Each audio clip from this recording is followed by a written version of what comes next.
Behold, behold, behold, the atheist's nightmare. Now, your nickname is the Banana Man. Yeah, evolution comes from the imaginations of men. It's very nebulous. It's as big or as small as the imaginations of men, and you can see it by the language they use, the language of speculation. We believe, perhaps, maybe, could have. Well, you see, this is where you and I fundamentally differ, Ray. My understanding of reality is contingent on reality, whereas yours is not. Yep, given the right observations, I will correct my views to make them congruent with reality. And if that involves jettisoning the theories of Newton, Einstein and Darwin, then so be it. Now let's compare this to Ray. Ray's understanding of reality is not contingent on reality, because he already deems himself to have divine insight. But I could have stopped you there because I know what was in the beginning. You don't know. I know what was in the beginning. In the beginning, God created the heavens and the earth. You don't know, I do. That's right. There is no evidence that could be presented to Ray to make him change his mind, because he knows. The irony is, of course, is that Ray, who is so proud of his absolute knowledge of the origin of the universe, has a less than impressive track record when it comes to the origin of, let's pick a subject at random. Let's say the origin of bananas. Point at the top for ease of entry. It's just the right shape for the human mouth. It's chewy, easy to digest, and it's even curved toward the face to make the whole process so much easier. Seriously, Kirk, the whole of creation testifies to the genius of God's creative hand. Yeah, Ray initially used his absolute knowledge to say that bananas speak to the glory of God's creation. Then Ray released a video saying that he was misquoted, and that he accepted that bananas were selectively bred by man. Banana Man is a reference to an illustration presented by Comfort, in which he compared the complex design elements of a Coke can to the complex design elements of a banana, in order to demonstrate that thoughtful design by a designer is required for both examples. However, atheists removed the Coke can from the video version and sent it across the internet, saying that Comfort believed that the banana was conclusive proof of God's existence, missing the point of the illustration completely. They also said that the banana had been modified over time by man to fit in the palm of the hand, and not by God. Comfort apologized for his mistake about the banana, saying, "My apologies for not explaining myself more clearly. I was not aware that the common banana had been so modified through hybridization." And then in his latest interview he says that there is no evidence that bananas were genetically engineered. Especially the guy that made that banana video and using a modern weird-shaped banana and saying it was genetically altered when there was absolutely no credibility to his claims at all. It's bogus. I know what was in the beginning. In the beginning, God created the heavens and the earth. You don't know, I do. There's a famous quote from a famous scientist that adequately sums you up here, Ray. Ignorance more frequently begets confidence than it does knowledge. Yep, that's right, Banana Man. Your bitch ass just got served by Darwin. I guess these are the differences that make me a scientist devoted to building a better understanding of reality, whereas Ray is verbatim repeating a script that he prepared some 3 years ago. You can see it by the language they use, the language of speculation. We believe, perhaps, maybe, could have. We believe, perhaps, maybe, could have. And even back then, his ace in the hole was asking a bunch of, well, with all due respect, greasy high school students what their understanding of evolution was, and then crowing when they couldn't give a cogent explanation of something they didn't understand. Bravo, Ray, bravo. Truly showing the calibre of your creationist arguments there by quote-mining teenagers. I mean, I'm surprised you didn't ask these experts about long division as well. Then you could have disproved mathematics at the same time. Now, Ray recently staged a cheap publicity stunt where he put a creationist introduction into the seminal work of Charles Darwin, The Origin of the Species.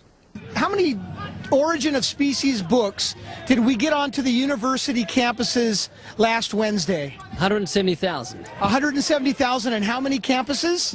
100 top campuses across the US. That was the main point of the whole thing. I don't want to turn people against evolution. I want them to doubt evolution enough to re-examine or examine the claims of the gospel. What are you on, Ray? Evolution at its simplest is that in iterative self-replicating systems, more successful patterns, by definition, propagate better than less successful ones. But how on earth in your mind do you get from expecting people to question what is true by definition to examining the claims of some 2,000-year-old stories about goat herders and magic men in the Mediterranean? Stand back. Banana Man is about to try logic. Richard Dawkins says I'm an ignorant fool, so if what I've written must have been ignorant foolishness. So why was he telling them to rip it out? He should be saying, read the ignorant foolishness of Ray Comfort and see what an ignorant fool he is, and it will strengthen your faith in evolution. No, Ray. Reading junk constitutes a waste of time. Yes, it's true that by reading your introduction you can come to the stunning conclusion that a man who thinks he knows with absolute certainty the origin of the universe, something that has eluded the minds of the smartest people on the planet, but doesn't know where bananas come from, is intellectually challenged. But damn, that bastardization of logic makes me cringe. Read the ignorant foolishness of Ray Comfort and see what an ignorant fool he is, and it will strengthen your faith in evolution. No, determining that Ray is a moron does not impact on the veracity of evolution any more than it impinges on the credibility of atomic theory. And Ray, faith is belief in something without evidence. Evolution stands on its ability to describe the facts. You know, the evidence that we have in reality. Strengthen your faith in evolution, but he's afraid of the gospel that it contains. That's an interesting conjecture, Ray. But where are my manners? Let me let Banana Man field the answer to that one. Blog to hundreds of atheists each day who are waiting for anything that comes out of my mouth so they can rip it to shreds, but they hang around me like... Someone says, why do you call this atheist centralist? Because atheists hang around me like bugs hang around a campfire. I can't get rid of them. I'm slapping them, say, go away. No, we're staying here. It's like a train wreck. We want to see what's going to happen next. Yep, that's right, Ray. This is the reason why people hang around you. Because you're a clown. It's not because they fear anything you have to say. They hang around you for the lulz.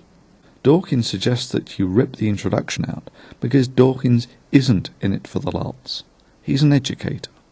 And your introduction is comparable to putting an introduction in a book about leprosy, saying that it's nothing to do with bacteria, and that God describes how to cure leprosy in the Bible by killing a bird and then dipping another bird in the blood of the first and then letting it go, and then getting all surprised when healthcare professionals of one sort or another get kind of pissy at you. So I want to thank that lady that put the origin of stupidity video on. That got well over 1 million views advertising the book.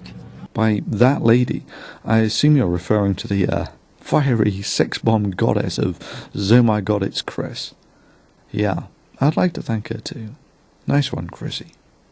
I really appreciate it, because that was free publicity, and they've done a great job. So in essence, the atheists have catapulted Way of the Master, your ministry about evangelism, Jesus Christ, God, to the next level, haven't they? Yeah, Ray. I love the desperate attempt to put a positive spin on it. But face it, it was free advertising for, as you put it, a train wreck. I guess another fundamental difference between us, Ray, is I would not be happy for free publicity as Banana Man or Mr. Moron performs another unintentionally funny intellectual train wreck. However, you have stepped up to the plate, and in this role, both of us seem to be happy. Regrettably, we lost PCS, but I'm perfectly happy for Banana Man to succeed him in all of his offices. But in their effort to make him look foolish, atheists gave Ray Comfort an international platform for his message. Behold, behold, behold, the atheist's nightmare. Yeah, that's almost right. Ray is famous for being an idiot. But even if this did somehow transfer as publicity for the Bible, anyone in product promotion or brand image would projectile vomit, Exorcist style, that the idea of having this sort of promotion, you know, it'd be kind of like having a lead paint manufacturer endorsing a line of toys for children. Ray is aware of his train wreck persona too, and you have to look no further than his attempts to rewrite history to realise this. Firstly, claiming that his banana argument was valid but misquoted. However, atheists removed the Coke can from the video version. And then, of course, acknowledging that bananas were selectively bred. Comfort apologized for his mistake about the banana, saying, I was not aware that the common banana had been so modified through hybridization. But not wanting to disappoint his loyal fans, Trainwreck Tim then gives us this gem. However, the truth remains that God gave man the knowledge and ability to modify it, so that it perfectly fit into his hand.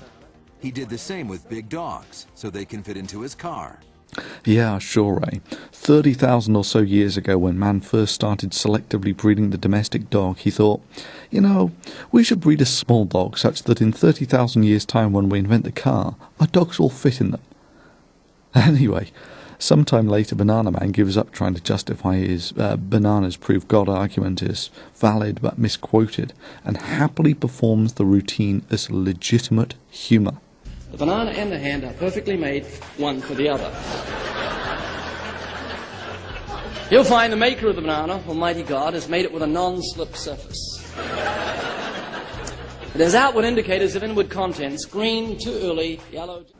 Yeah, this is the champion of creationism, performing his argument for God as legitimate humour. Way to fill PCS's shoes, Ray. I mean, to make a Why Do People Laugh at Creationists video, you need someone of the calibre of PCS. But to make a Why Do Creationists Laugh at Creationists video, that requires a Banana Man. Notice the pointed top for ease of entry, just the right shape for the human mouth. Chewy, palatable, good for you, and the maker has even curved it toward the face to make the whole process so much easier. That's if you get it the right way around. Way to represent, Banana Man. Way to represent.